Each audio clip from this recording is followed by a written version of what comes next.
All right, welcome into this crossover edition of Locked On Reds and Locked On Pirates. I am one half of the hosting team over at Locked On Reds. I'm Steven Offenbaker. Joining me here is the host of Locked On Pirates, Ethan Smith. We are your daily source for all things Cincinnati Reds and Pittsburgh Pirates. Ethan and I, we both love baseball. We both love our teams. We have taken our love of the game, our love of our teams, and we have turned that into information for you. Locked On Reds and Locked On Pirates is part of the Locked On Podcast Network, your team every day. On today's show, we are going to be looking back on this 3-game series that the Pirates just won. I'm going to have to eat my crow, take my medicine, because Ethan is going to have some things to say. We're going to be talking about a phenomenal pitching duel that took place yesterday in the getaway game of this series. That was old-timey baseball. It was fun to watch. We'll be talking about Policygenius. We're going to be talking about Nick Lodolo, how they pitched throughout the season, or throughout the series, rather. We're also going to be taking a look at the position players, who's surprising us right now, who we're waiting to get hot, who we're waiting to do something. We're going to kind of just take a temperature check on both of these teams. And then before we get out of here today, we are also going to take a look ahead at what's coming up for both of these ball clubs and what Ethan and I expect to see from them. And Ethan, I failed to mention this to you when we were prepping for this crossover, but I wanted to take a minute because it's the first episode that I've done since the passing of Willie Mays. And when you talk about GOATs, and I think we talk about GOATs far too often when we're talking sports, this person's the greatest of all time, that person is the greatest of all time. If you're making a list of players to be considered as the GOAT, as the greatest of all time to play the game of baseball, Willie Mays has to be on that list. He was a rookie of the year when he came into the big leagues. During the course of his career, a 2-time MVP, a 24-time All-Star, 12-time Gold Glover. Most recently, Major League Baseball recognized the statistics from the Negro Leagues, and Willie Mays talked with CNN about the fact that he picked up 10 hits, and he says that has to be some kind of record for a 93-year-old. And I think the game is going to miss him. I think baseball will miss him. I think the people that grew up watching him are going to miss him. Tremendous ambassador for baseball. Definitely a big loss in the baseball community. Yeah, and I agree. And the one thing that came to my mind immediately was the iconic picture of himself, Willie Mays, Roberto Clemente, and Hank Aaron all together. And he kind of saw 3 guys in the sport that were just all so influential in so many different ways. Obviously, you had Clemente kind of introducing the world to South Americans in the sport of baseball. And then you had Hank Aaron, previously Henry Aaron, who played in the Negro Leagues, Willie Mays, who got his start really at Rickwood. And we saw that there were games going on at Rickwood when that was announced. And you saw a very beautiful tribute from the guys that were there and everybody that was there. And you obviously have the Rickwood Field game coming up as well. I mean, you look at it, my late grandfather would tell me, outside of Roberto Clemente, Willie Mays was the best baseball player he ever watched. And obviously my grandfather was a Pittsburgh Pirates guy, so he was going to pick Clemente every day of the week, but not time for comparisons. Willie Mays was super influential to this sport. He meant everything to everybody. And Andrew McCutcheon spoke about it on the pregame show yesterday as well, that the guy would talk to you about anything from the military to baseball to life to family to anything. So to lose a guy like that in the sport of baseball is going to not only touch Giants fans, not only touch people that are history buffs on the sport, but just everybody, because he quite literally found a way to be influential to everyone, no matter age, race, anything. Yeah, totally beloved. I had the opportunity to be at the 2015 All-Star game in Cincinnati, and that was the year they did the greatest living baseball players and honored the franchise 4 from every team, and then had the 4, fan voted greatest living baseball players. Willie Mays was amongst that group, and the ovation that he got it was something really special. And, again, I just wanted to make mention because, it's a tremendous loss to the baseball community.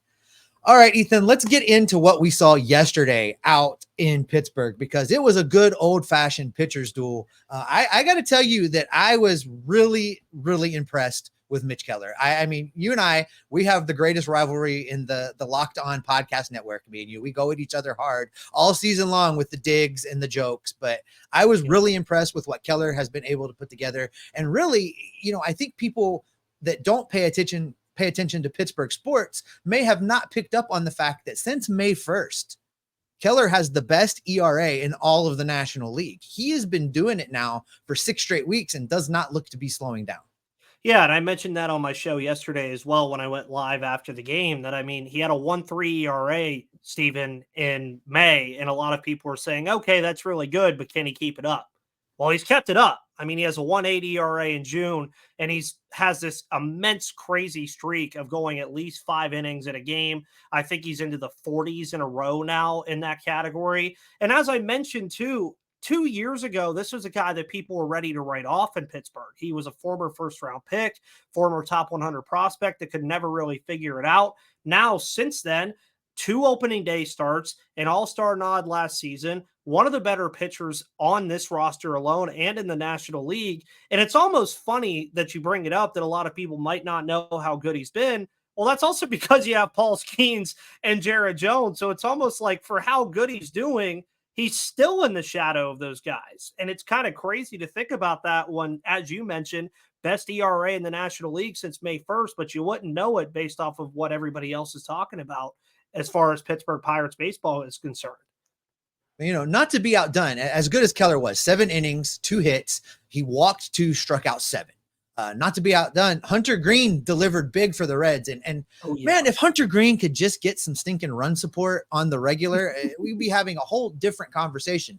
But in yesterday's game, he had 6 1/3. He allowed the same 2 hits, struck out 9, walked 0. Tremendous start from Hunter Green. Hunter Green is a guy that Jeff and I have been talking about having this just tremendous amount of pressure that's been put on him ever since he came into the organization. Everyone's been talking about Hunter Green's going to be the ace, going to be the ace. And it just never has quite materialized.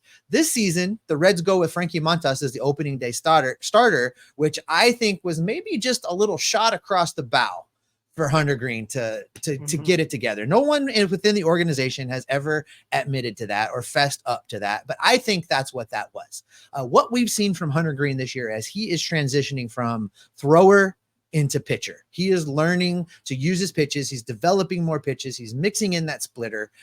In his last 7 starts, Ethan, 4-0, a 3.32 ERA in 43 innings. He has struck out 45 and only walked 16. He is really dialing into that lane of number 1 starter. And it could not come at a better time for the Reds as they're still kind of trying to right the ship.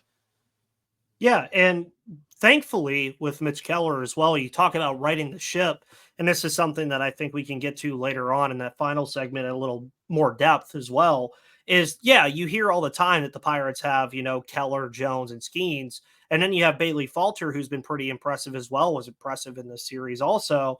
After that, though, you've dealt with injuries. Marco Gonzalez, Martin Perez, Quinn Priester.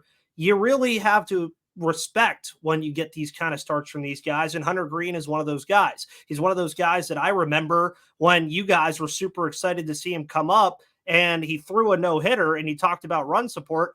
He lost in a no-hit effort in extra innings in his debut against the Pittsburgh Pirates. So we know all about that over here in Pittsburgh about run support, because it seems like it's just really a problem across baseball. I see all these crazy good stat lines and then the guy loses the game. I'm like, how? How did he go 7 innings and lose, only giving up 1 run on 2 hits? And that's kind of what you saw today. And I mean, combined on the game, 5 hits, 1 run was the difference on a Brian Reynolds solo shot. This was just good old-fashioned baseball. That's all it was. There was good defense everywhere, no errors on the day, which sometimes with Ellie De La Cruz and O'Neill Cruz, that's kind of an achievement in its own right. No kidding. But you have to like these games. I mean, they're fun to watch. Anything can change throughout the entire game, and really 1 swing of the bat was the difference. And even in the second game of the series, inches were the difference. I mentioned that to you before we started recording, Steven, that if Spencer Steer doesn't make a crazy play, you don't know how that game ends up going. But we did get tremendous pitching, not just yesterday, but throughout the series. Now, every game wasn't this head-to-head pitching duel like we got yesterday, but the middle game of this series, Nick Lodolo, 7 innings, 4 hits, 1 earned run allowed, struck out 8, and again, walked 0. Back-to-back starts from Reds starting pitching going into past the 6th inning and allowing no walks. I love it. Nick Lodolo, since joining this team a little bit late out of spring training, has been phenomenal. In his last 7, 5-2, a 3.27 ERA, 41 innings pitch. He has struck out 39, walked 9. And then while it wasn't a great head-to-head matchup yesterday versus the first game of this series, you know, I'm buying into the hype of Paul Skeens, man. Watching him in that first game, what a tremendous pitcher. And it's going to be, these are going to be the games between Pittsburgh and Cincinnati, and this type of pitching, I think, for years to come. Yeah, and with Paul Skeens, I mean, you have people kind of even making the argument of him making the All-Star game. And some people say, well, he has to earn it. What hasn't he earned? I mean, truthfully, we've seen him pitch against 3 division rivals at this point in Cincinnati, Chicago, and St. Louis, and he's performed in all of them. He hasn't lost a start in his professional career yet, going back to his time in the minor leagues. He is yet to lose a start outright yet. They have 1 loss in his 7 starts, and that was a game I was in attendance at where they were leading 6-1 after the 6th inning, and the bullpen gave it away. He's the kind of player that changes a franchise. And you'll have some people say, well, they lucked into it with the lottery. Oh, well, they made the right decision to pick him. We all heard Wyatt Langford and Dylan Cruz and all this other stuff. They took the generational pitcher, and so far that's what he's been. I mean, you look, and what I found even more impressive against the Reds on Monday was you guys were hitting the fastball. Ellie was hitting the fastball. He was finding ways to make it happen. And Skeen said, okay, I'll go to the splinker. I'll go to the slider. I'll go to the other stuff I have in my arsenal. So you're already seeing a sense of maturity from this kid, and he's only been up here for a month. So you're like already saying, what's it going to be like when he fully matures and fully grows into what kind of player he can be? Yeah, I talked about this a lot last year as the Reds were having their youth infusion with position players about how guys would come up, and you can look at him and you could tell, all right, this guy belongs. He's not overmatched. The moment doesn't look too big for him. And that's what I'm seeing with Paul Skeens. He belongs. The moment is not too big for him. He knows how to make the adjustments on the fly. And obviously the league is going to catch up a little bit somewhere along the way. That's coming, and he'll have to learn how to deal with that adversity at the big league level. But what I'm seeing from him right now leads me to think he's going to figure out how to deal with that adversity and move forward. Yeah. And I mean, you've already kind of seen that with Jared Jones. I mean, Jared Jones has been great. He's had a couple of iffy starts lately. And a lot of people are wondering, how will he come back? How will he combat what the league is going to throw at him?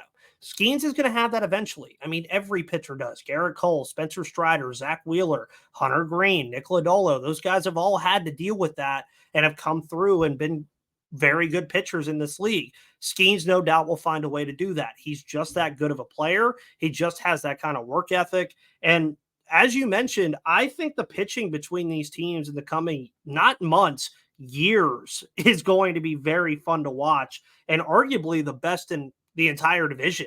I don't think, and I don't even really think it's particularly close as far as the other 3 teams are concerned. Yeah, you said it when we were getting ready. The Reds Pirates rivalry, I think, is back, and it is alive and well.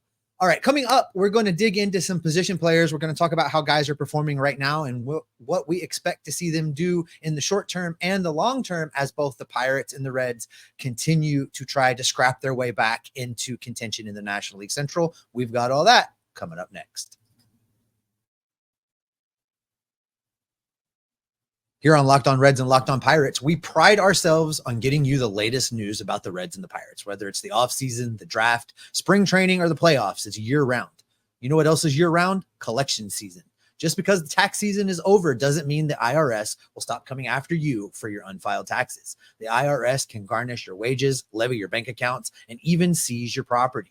Don't let the IRS target you. Get the licensed professionals and tax experts at Tax Network USA to go to bat for you. I know I've filed my taxes many different ways, multiple different ways throughout my career, and Tax Network USA makes it easy to do that no matter what your situation. With over 14 years of experience and an A+ rating by the Better Business Bureau, Tax Network USA has saved their clients over $1 billion in tax debt. Whether you owe taxes, have complicated matters that require tax planning, or finally hit that parlay, the Ellie De La Cruz parlay we've been telling you about over at Locked On Reds. If you finally hit that parlay this season, you're going to need help correctly filing. Call 1-800-549-1000 or visit tnusa.com/lockedon for more information. See the link in the episode's show description below. Today's episode is brought to you in part by Policygenius. Policygenius is the smarter way to buy insurance. And I know you're going, Steve, are you really talking to us about insurance? I am, because it's important, but it's not always easy to get the coverage that you need. And at Policygenius, their proprietary technology makes it easy to compare personalized quotes and policies from top-rated insurers side by side. With Policygenius, you can find life insurance policies that start at just $292 per year for $1 million in coverage. Some options offer same-day approval and even avoid unnecessary medical exams. Policygenius's team of licensed experts are here to help answer questions, handle paperwork, and help you make decisions with confidence. They work for you, not the insurance companies. From exploring coverage options to making policy adjustments as your life changes, Policygenius is your advocate at every step of the way. Check life insurance off your to-do list in no time with Policygenius. Head to policygenius.com/lockedonmlb or click the link in the show description of today's episode to get your free life insurance quotes and see how much you could save. That's policygenius.com/lockedonmlb.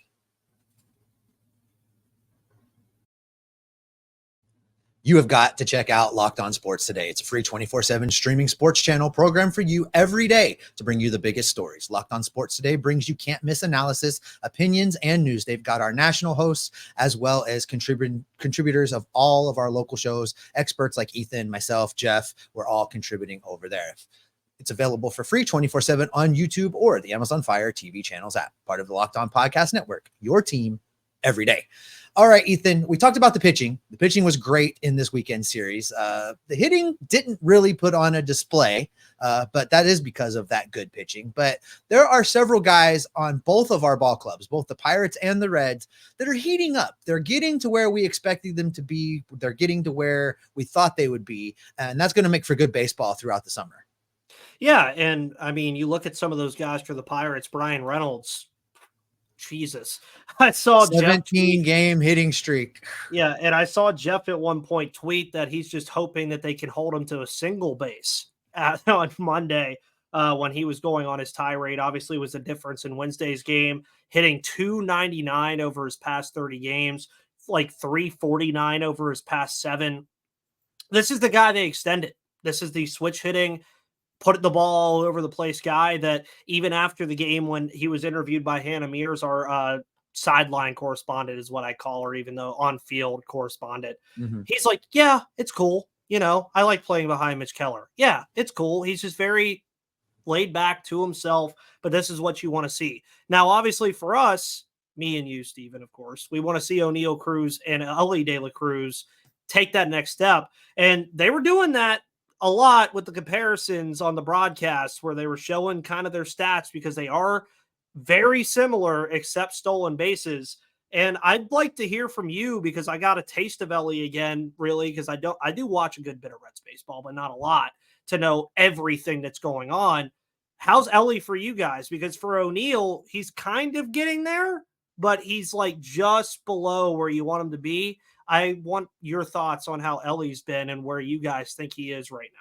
So Elly's very much a work in progress, but make no mistake, he is the most electric, most highest ceiling talented player that we have on this roster. But he has struggled at times while he continues to try and figure things out. Over the last month, these are not numbers that are going to blow you away. In the last month, his slash line is 181, 275, 328. Now that is getting better. He has been kind of digging out of his funk. It gets much better when we look at just the last 15, 250, 354, 518. And in the last week, even better, 280, 400, 600. So he's starting to figure it out. The difference that he makes is what he can do on the base paths as far as being the great disruptor. He's going to steal his bases. He's still on pace to get over 80 steals in a season. He's able to get the pitchers and break their focus, really, is what he's able to do. As he continues to put the rest of his game together, he still makes what I would call rookie mistakes at the shortstop position, playing it defensively. There will come a time he moves off of that position. I see him much more long-term as a third baseman. There's still people within the fan base that are clamoring to try and make him an outfielder. I don't want to see that happen, but I think it's highly likely he eventually moves to third base. But he's going to continue to steal these bases and use his speed as a weapon. I'm glad you brought up Elly because I did want to ask you about O'Neal Cruz, and I was looking at his numbers. And in my mind, he's a much faster player than maybe people give him credit for being, but the steal totals don't reflect that. And there's a lot of similarities between Ellie's game and O'Neal's game, but he has less than 10 stolen bases. What do you attribute that to? Well, I mean, this past week before this series, he was left out of a game due to left ankle soreness. We already know what happened last season. Right. Now, I don't think a lot of it attributes to that, because you do see sometimes where you kind of see how he operates and how he's moving and stuff, and you're like, okay, that looks a little off. But more often than not, he's looked okay. I think a lot of that can be attributed to, most of the time, it's either single or home run, or double and home run. And a lot of times in those scenarios, the Pirates are not the Cincinnati Reds and how, they cause chaos on the base path. They pick and choose their spots when they're stealing. So I think it might be more of just a coaching staff thing as to why he doesn't have that crazy stolen base total. But I'm also not going to factor out the point that about a year ago today, or over a year ago today, now a couple months, I mean, the guy broke his freaking ankle. He's 6'7" and was out for the entire year, breaking his ankle. So maybe that becomes more of a part of his game, but even factoring that in, he only has 18 on his career. So he's not ever really made it a big part of his game. And if you were to tell me that he's going to hit a ton of home runs and not have a lot of stolen bases, I think I'll take the former. I mean, I think for I'll sure. take the ball going into the Allegheny River more often than him swiping a bag every once in a while. No, totally agree with that. While we've got the opportunity, let's each highlight who we consider to be a big surprise right now. And I wanted to do this because I came down hard on this player for the Reds at the end of April, and that is free agent signing Jeimer Candelario. He was absolutely horrid through the beginning of this season to the end of April. And I came down on him hard after watching him in a series down in Texas.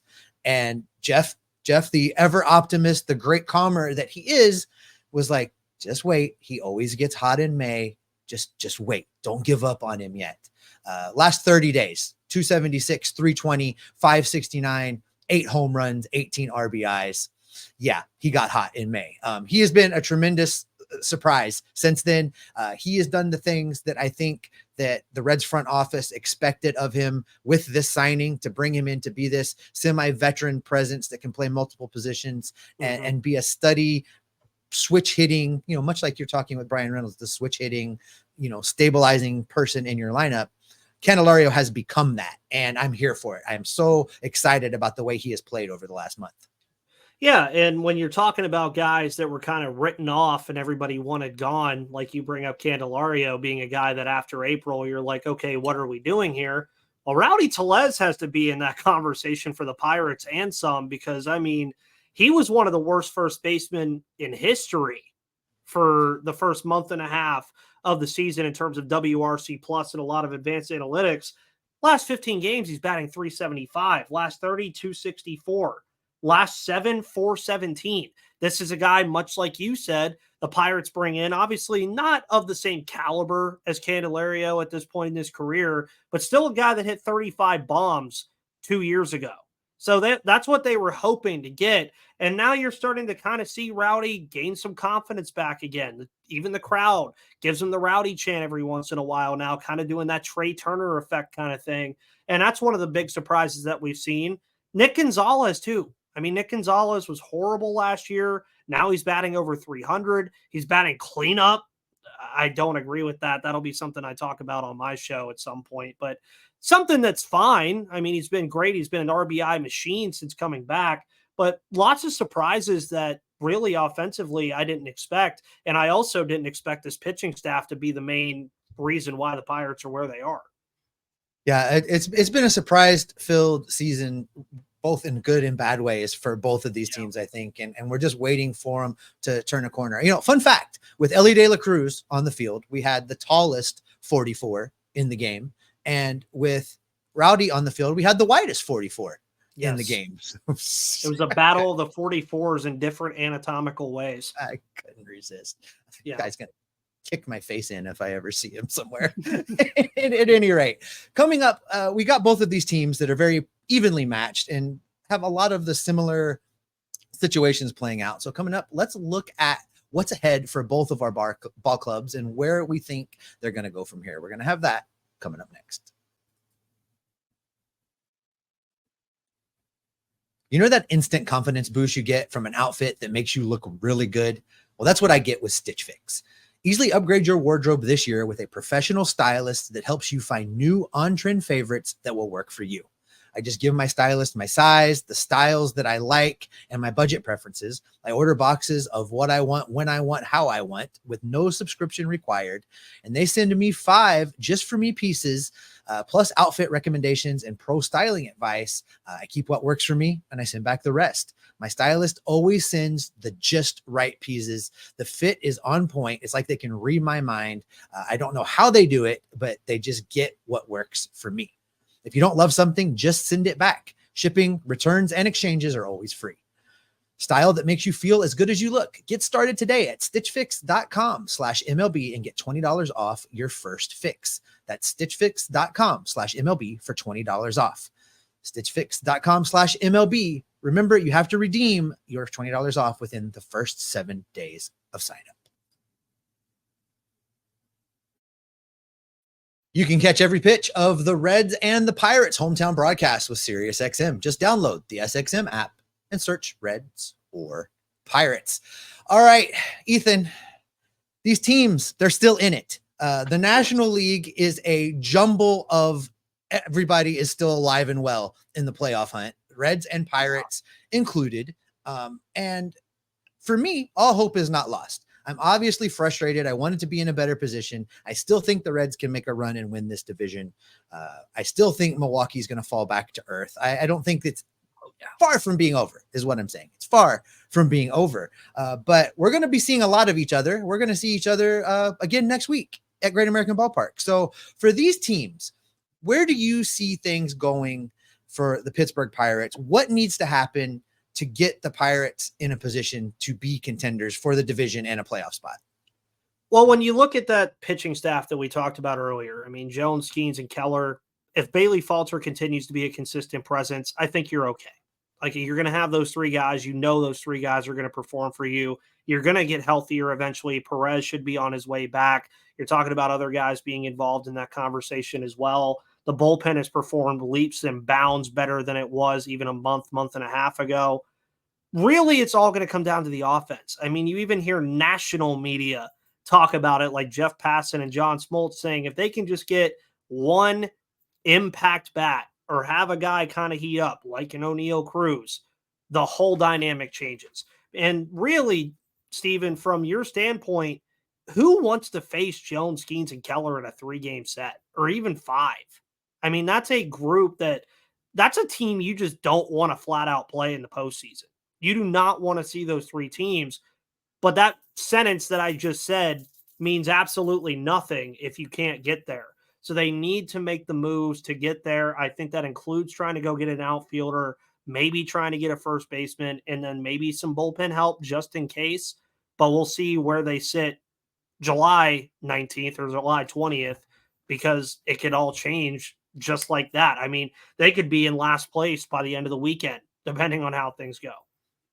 Yeah, and likewise for the Reds, I think the big key is health. Health is the problem. Every time the Reds get into any kind of a little bit of a groove, we have another injury. TJ Friedel cannot seem to stay healthy, and he is a tremendous change in the way the Reds lineup performs when he's in the game. Likewise, they've been without Noelvi Marte. They're still without Matt McLain. We're starting to get guys back, though. Hopefully, this hamstring thing with TJ Friedel is very short-lived, and we get him back. Noelvi Marte will be back with this ball club by the end of the month, and we're still hearing that it's possible to get Matt McLain back by August for a playoff push. So that's what the Reds are lacking, that consistent stability within the lineup and the hitting. Because like you say with the pitching, in a playoff series, when you can run out a rotation that goes something like Hunter Green, Nick Lodolo, Abbott, and Montas as your starting group of 4 with everybody else in the bullpen and available, I like the Reds' chances. It's the Arizona Diamondback effect, right? Once you get there, anything can happen. So I think for both of our ball clubs, the keys are to score some runs, which hasn't been happening in bunches, and be consistent. And I think the Reds and the Pirates are equally positioned. I think to make runs in this division. I'm kind of looking forward to what these two teams do against each other through the dog days of summer as we continue to play each other. Just because I'm a baseball fan. Now it's going to stink just from a Reds only fan as we're trying to claw our way back up in this division. But for good baseball, for fun baseball to watch, Reds Pirates this summer is going to be must watch television. Well, and yeah, when you look across the entire National League, I mean, really that race in the NL Central, like kind of shockingly, might decide a lot of things. I mean, you look at all the other divisions, Philly is running away with theirs, the Dodgers are running away with theirs, and then you kind of look at all these other teams, and you're saying any of these teams can do it. I mean, as I mentioned to you before we started recording, at the time of recording, the Washington Nationals are a postseason team if the season ended today. That's crazy to think about because I don't think anybody had that on their 2024 MLB bingo card before the season started. So there's a lot of time for stuff to figure itself out. Really, I think, especially with it being a smaller seller's market and a higher buyer market, it's going to be interesting to see how these pieces fall into place. And I see no reason why all 5 NL Central teams won't be buyers because it's a division that's just winnable. And we all said that in the preseason show that we all did together, is every team in this division has a claim to win the division. It's just that close of a division, even if Milwaukee is 7 games up. And I agree with you. I don't think they're going to be that great for that long. I just don't see it being sustainable, especially with that pitching staff. I don't see how it continues to play above itself. And with every other team, really all it takes is a run. That's all it takes. A run of 5 or 6 games in a row, and your whole dynamic and your whole season changes. All right. Well, the Reds are back home facing the Boston Red Sox. That's a good opportunity for them to get back on track. And you guys are at Tampa? We are at home for Tampa and then coming to Cincinnati to begin the week next week. So kind of battle of the East. Yeah, fun baseball all the way around. All right, Ethan, this has been great. Enjoy doing the crossovers with you. That's going to do it for this crossover edition of Locked On Reds and Locked On Pirates. If you haven't done so, if you're watching us on YouTube, click the like button down below, click the subscribe button, tell your friends, leave a comment. If you're in the audio feeds, make sure you share that with your friends. Leave us a good review. We would love to hear from you. We'll talk to you next time. And until then, we're going to keep you locked on Reds and locked on Pirates every single day.